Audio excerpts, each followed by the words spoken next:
Duty है, आपके staff की ड्यूटी है कि जितना थर्ड क्लास फूड है यहाँ से उठवाएं। आपकी परमिट वाली शॉप की चलिए ना फेयर प्राइस। मैं ये भी गवर्नमेंट ने लगाया ना, इस पे ये लोगों के लुटेरों के हाथों लोगों को छोड़ दूँ कि गवर्नमेंट यहाँ पे भी जवाब दे है। बंदे हर टाइम यहाँ पे बैठे हुए हैं, मैं आपसे भी पहले 2 दफा विजिट करी। तो आपका फर्ज है, आप तनख्वाह इस चीज की लेती हैं, मैं तनख्वाह इस चीज की नहीं लेती हूँ। आप लेती हैं कि यहाँ देखें क्या गलत हो रहा है। तो मैडम उसको आराम से बात की जा सकती है।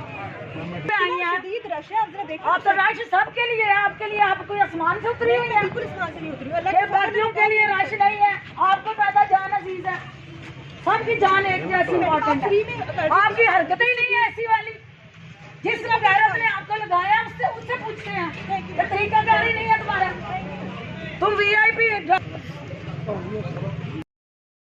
आपकी उस वक्त से कभी आपको कहाँ से हम बरामद कर रहे हैं? आप विजिट पे आई हैं। शदीद रश है, आप जरा देखिए। आप तो रश सबके लिए है, आपके लिए आप कोई आसमान से उतरी हुई है? बिल्कुल आसमान से नहीं उतरी हूँ। ये बाकियों के लिए रश नहीं है, आपको ज्यादा जान अजीज है, सबकी जान एक जैसी इम्पोर्टेंट है। आपकी हरकतें ही नहीं है ऐसी वाली।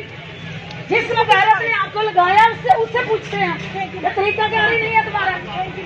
तुम वीआईपी ड्राइंग रूमों में बैठो जाके, ये कौन सा तरीका है तुम्हारा? से कभी आपको कहाँ से हम बरामद कर रहे हैं? आप विजिट पे आई हैं। शदीद रश है, आप जरा देखिए। आप तो रश सबके लिए है, आपके लिए आप कोई आसमान से उतरी हुई है? बिल्कुल आसमान से नहीं उतरी हूँ। ये बाकियों के लिए रश नहीं है, आपको ज्यादा जान अजीज है, सबकी जान एक जैसी इम्पोर्टेंट है। आपकी हरकतें ही नहीं है ऐसी वाली।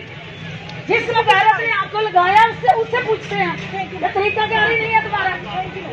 तुम वीआईपी ड्राइंग रूमों में बैठो जाके, ये कौन सा तरीका है तुम्हारा? अवाम एसी वाली गाड़ियों से नहीं निकलते हैं, एसी वाले कमरों में विराजमान रहते हैं क्योंकि आपको रोज़ा ज़्यादा लगता है। तो अवाम के साथ जुड़े जो मसाइल हैं वो हल नहीं होते। तो जो यहाँ की इंतज़ामिया है उसकी सारी रिपोर्ट चीफ मिनिस्टर को मैं खुद दूँगी और इस बाज़ार की कारकर्दगी के हवाले से भी उनको अपडेट दूँगी कि किस तरह ज़िला सियालकोट के अंदर अवाम जो है आपकी इंतज़ामिया की नाअहली की कीमत अदा कर रहे हैं और किस तरह जो है वो हमारी यहाँ की एसी, क्योंकि मुझे यकीन है कि डीसी के नोटिस में ये नहीं होगा, लेकिन डीसी को भी ये देखना चाहिए कि अगर उसकी एसी आके उसको सब अच्छा की रिपोर्ट देती है तो वो झूठ बोल रही है। मौके पे मीडिया ने देख लिया है कि यहाँ की क्या बदतरीन सूरत हाल है। तो इस हवाले से हमें अपनी तरजीहात तय करनी है क्योंकि हम अवामी लोग अवाम को जवाब दें हैं। हमने कोई एक हुकूमत चली जाए तो दूसरी हुकूमत के साथ फिर नहीं नौकरी ले लेनी, हमें अवाम के साथ ज़िंदा रहना है और जो उनके मसाइल हैं उसकी हमने जंग लड़नी है और इंतज़ामिया को हर हाल में हकूमती तरजीहात पे अमल करना है। ये नहीं हो सकता कि इंतज़ामिया जो है हुकूमत के ख़िलाफ़ साजिश में मसरूफ़ हो।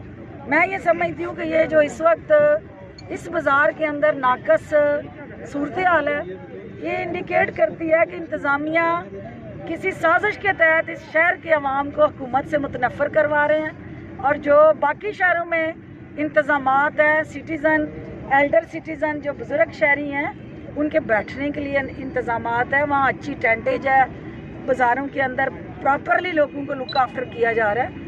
यहाँ जिस किस्म का बाज़ार का माहौल है, ये एक मेन शहर के अंदर बाज़ार है, तो बाकी तहसीलों में क्या हो रहा होगा।